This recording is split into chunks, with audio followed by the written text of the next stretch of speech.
बुद्धिमान मंत्री। एक बार की बात है, एक रियासत के मंत्री ने राजा को अपनी बेटी के विवाह समारोह में निमंत्रित किया।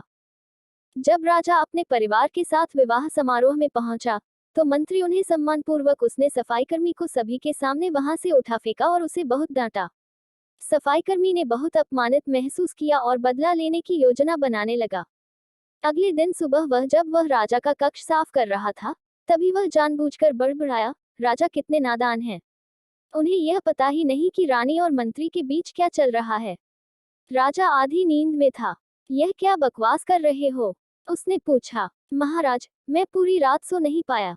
मैं तो नींद में बड़बड़ा रहा था, सफाईकर्मी जवाब में बोला। हालांकि उसकी बात सुनकर राजा के मन में संदेह के बीज पड़ गए थे।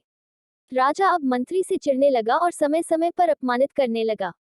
एक दिन तो उसने द्वारपालों से यह तक कह दिया कि वे मंत्री को महल में घुसने ही न दें। मंत्री राजा के व्यवहार से बहुत चकित था, लेकिन कुछ विचार करने के बाद उसे समझ में आ गया कि सफाईकर्मी ही इसके लिए जिम्मेदार हो सकता है। मैंने उसका अपमान किया था और उसी का उसने बदला लिया है। अब मुझे उसे दोबारा प्रसन्न करना होगा, तभी वह राजा की निगाह में मेरा सम्मान दोबारा दिला सकता है, मंत्री ने सोचा। एक दिन उसने सफाईकर्मी को अपने घर भोजन पर आने का निमंत्रण दिया और कहा, मेरे दोस्त, मुझे क्षमा कर दो। मैंने तुम्हारा अपमान किया था। मुझे गलती का एहसास हो गया है। इन सुंदर कपड़ों को उपहार के रूप में ग्रहण करो। चलो, मेरे साथ भोजन करो।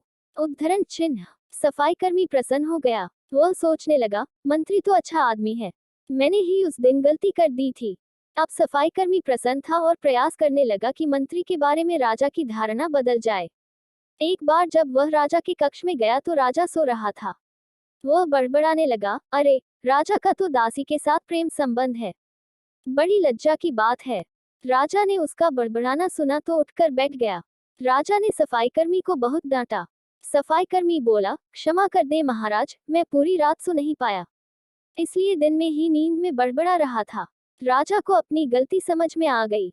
इस तरह की अफवाह के चक्कर में आकर उसने अपने बहुत अच्छे सलाहकार की अनदेखी शुरू कर दी थी।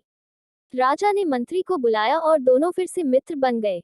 Thank for watching. Please subscribe my channel.